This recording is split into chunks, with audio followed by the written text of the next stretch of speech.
그동안 불법 자금은 본 일도 쓴 일도 없다. 내가 단 1원이라도 부당한 이익을 취했다면 후보 사퇴하겠다라면서 강력 부인했었습니다. 그 모습 만나보시죠.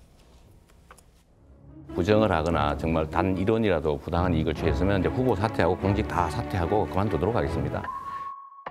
대선 자금 운운하는데 불법 자금은 1원 본 일도 쓴 일도 없습니다. 거듭 말씀드리지만 저 이재명은 단 한 푼의 이익도 취한 바가 없습니다. 불법 대선 자금은커녕 이 사탕한 게 받은 게 없습니다. 제가 그 사건에 부정하게 관여했다면 이렇게 한 푼도 안 받았을 리가 없지 않습니까?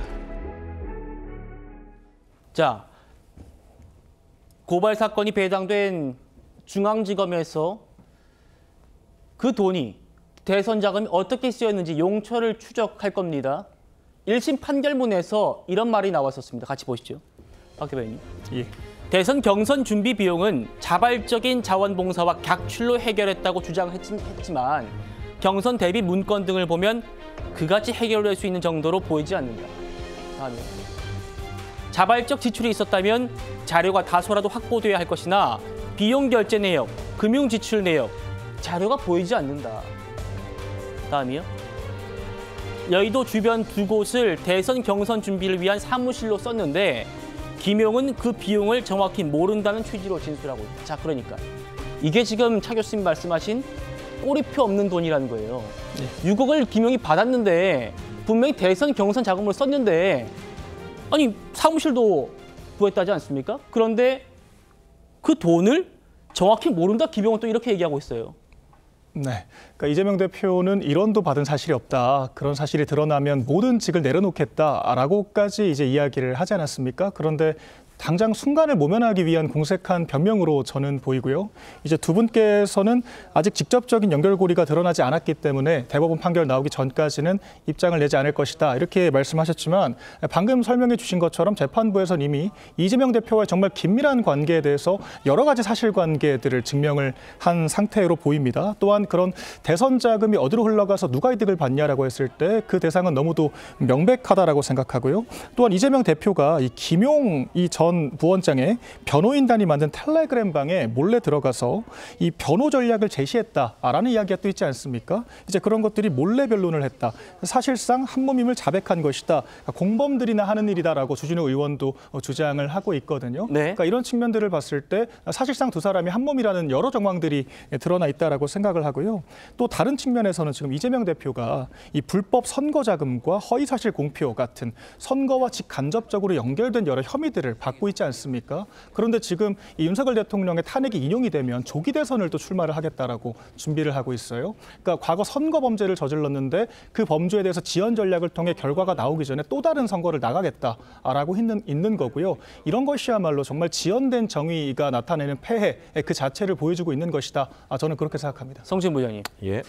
그러니까 지금 김용이 대선 자금을 썼을 걸로 추정되는 그런 부분이 뭐 사무실 얻거나 그런 비용인데 다 지금 자원봉사 객출로 해결했다라고 주장한다는 거 아닙니까? 그런데 재판부는 객출로 해결될 수 있는 정도의 돈이 아니다. 김용이 받은 6억 원 정도는 돼야지만 뭔가 얻을 수 있는 돈 아니냐. 이런 취지로 지금 얘기를 1심 판결문에서 나온 것 같아요. 그러니까 그렇게 그 가능성을 의심을 하고 있는 건데 참 밝히기가 상당히 쉽지는 않을 겁니다. 왜냐하면은 그 선거를 치르게 되면은 우리나라는 이제 선거 공영제를 하고 있지 않습니까? 그렇기 때문에 그 국민 세금으로 그 선거 비용을 돌려주는 보전해주는 비용들은 다 본선 비용입니다. 그렇기 때문에 경선 비용과 관련돼서는 정확히 얼마가 사용되고 이런 것들이 보고가 잘 되지 않습니다. 그렇기 때문에 각 캠프마다 각 후보자마다 어떻게 경선을 치르고 어떻게 경선 비용을 마련했는지는 사실상 뭐 선관위나 이런 데서 파악하기 어렵거든요. 아까 다른 패널께서 말씀하셨지만 이게 다 현금으로 만약에 이루어졌다면은 그 계좌나 이런 현금의 사용 출처나 아니면 어디에 사용됐고 했던 것들을 추적하기가 상당히 어렵기 때문에 그런 추정만으로는 증거재판주의를 채택하고 있는 우리나라에서 그냥 그럴 리가 없다, 그랬을 것이다만으로는 유죄 판결을 내릴 수 없는 상황이기 때문에 아마 그런 거에 대한 증거를 찾는 게 뭐 이제 검찰이 할 역할이라고 생각이 되고요.